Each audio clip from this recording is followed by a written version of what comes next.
বন্ধুরা, এই মুহূর্তে আমি দাঁড়ায় আছি বাংলাদেশের মাধ্যমিক ও উচ্চ মাধ্যমিক শিক্ষা বোর্ডের ভিতরে। এখানে আপনারা দেখতে পাচ্ছেন জাতির জনক বঙ্গবন্ধুর যে মোরাল ছিল, যে ছবি ছিল, সেটাকে ধূলিসাৎ করে দেওয়া হয়েছে। এটা কোনো ক্রমে কাম্য না।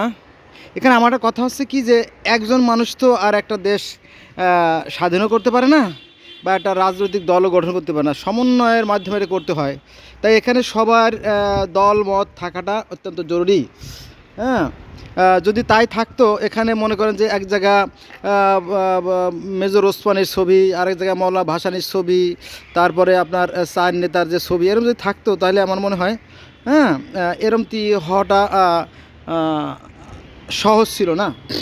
তারপর আর একটা বিষয় আছে যে এই যে দেখেন, এই যে লাইব্রেরি, এই লাইব্রেরিতে শুধুমাত্র ওই দলীয় একটা দলের গ্রন্থ ছিল। কিন্তু আমরা জানি যে জ্ঞানের কোনো শেষ নাই। জ্ঞান হচ্ছে সাগরের মতো গভীর এবং অসীম সীমাহীন জ্ঞান, তাই না? আমরা এখানে বেদ, বাইবেল, কোরআন, তাওরাত, জবুর, ইঞ্জিল, এরকম জ্ঞানের বই রাখতে পারতাম, তাহলে আমাদের জ্ঞান কিন্তু সমৃদ্ধ হতো।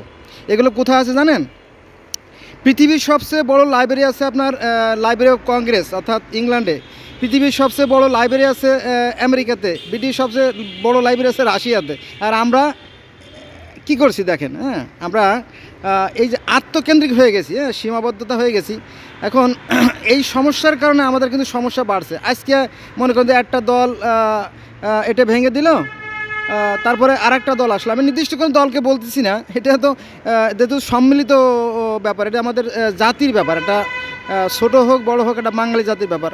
আজকে একটা নির্দিষ্ট দলের লোক বই রাখলো, পরবর্তীতে আর একটা দল এসে তাদের নির্দিষ্ট বই রাখলো। এটা কিন্তু শোভনীয় না। এটা যেহেতু ব্যক্তিগত লাইব্রেরি না, এই জন্য আমাদের চিন্তা চেতনাকে পরিবর্তন করা দরকার। মনে করেন যে এই যে বঙ্গবন্ধুর অবদান কিন্তু কম না।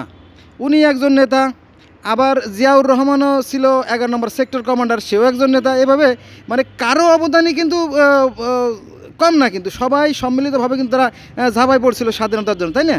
জন্য সবার প্রতি শ্রদ্ধা রাখা দরকার। তারপরে বঙ্গবন্ধুর সাথে জিয়াউর রহমানের কিন্তু একটা ভালো সম্পর্ক ছিল, একটা বন্ধুর মতো সম্পর্ক ছিল, আপনারা জানেন, তাই না? এবং বঙ্গবন্ধু বিভিন্ন অনুষ্ঠানে জিয়াউর রহমানের পরিবার আসতো, আবার জিয়াউর রহমানের পরিবারের যে কোনো প্রোগ্রামে তারা যাওয়া আসা করতো। এরকম ছিল একটা সম্পর্ক। কিন্তু পরবর্তীতে সেটা বিষে পরিণত হয়েছে। অর্থাৎ মধুকে যদি আমরা ভালোভাবে সংরক্ষণ না করি, অর্থাৎ ভালো করে জ্বালায়ে যদি আমরা বোতলে না রাখি, তাহলে কিন্তু সেই মধুই কিন্তু একসময় বিষ হয়ে যায়। এটা রাখার একটা ব্যাপার স্যাপার আছে। এখানে কিন্তু শিক্ষণীয় রয়েছে আমাদের জন্য। এই দেখেন, এখানে শুধুমাত্র দলীয় যে সমস্ত পোলাপান ছিল, তাদের শুধুমাত্র বঙ্গবন্ধুর লেখা গ্রন্থগুলো এখানে ছিল। এই জন্য এটা খুব থাকাটা স্বাভাবিক আর কি। এটা কাম্য না আর কি, এরকম হওয়াটা উচিত না। আসুন আমরা এগুলো বিভেদ ভুলি আর কি। হিংসা বিদ্বেষ দিয়ে আসলে কোনো ভালো কাজ হয় না। যুদ্ধে কিন্তু উভয় পক্ষই ক্ষতিগ্রস্ত হয়। মনে করেন যে যুদ্ধের সময় একটা দল দেখালো যে 10টা গুলি ছোড়ে, তার বিপরীতে আরেকটা দল হয়তো দেখালো 50টা গুলি ছোড়ে। এই ফলে উভয়গ্রস্ত মানে দলই কিন্তু ক্ষতিগ্রস্ত হয়। যুদ্ধের মাধ্যমে কোনো শান্তি প্রতিষ্ঠা হয় না, কিন্তু আমরা এটা বোঝার চেষ্টা করি না। ফলে আমাদের যা কর্ম ঠিক সে অনুযায়ী ফল পাই। আল্লাহ পাক পবিত্র কোরআনে বলেন, মানুষ ঠিক ততটুকু পায় যতটুকু সে অর্জন করে। যে যা অর্জন করে তারই জন্য। এগুলো কিন্তু আমাদের কর্মের ফল, কিন্তু আমরা বুঝতে পারি না। আসুন আমরা আমাদের আত্মসমালোচনা করি, আমরা চিন্তা করি, সৃষ্টি সম্পর্কে চিন্তা করি। এখানে অনেক কিছু রয়েছে জ্ঞানীদের জন্য আর কি। ধন্যবাদ সবাইকে।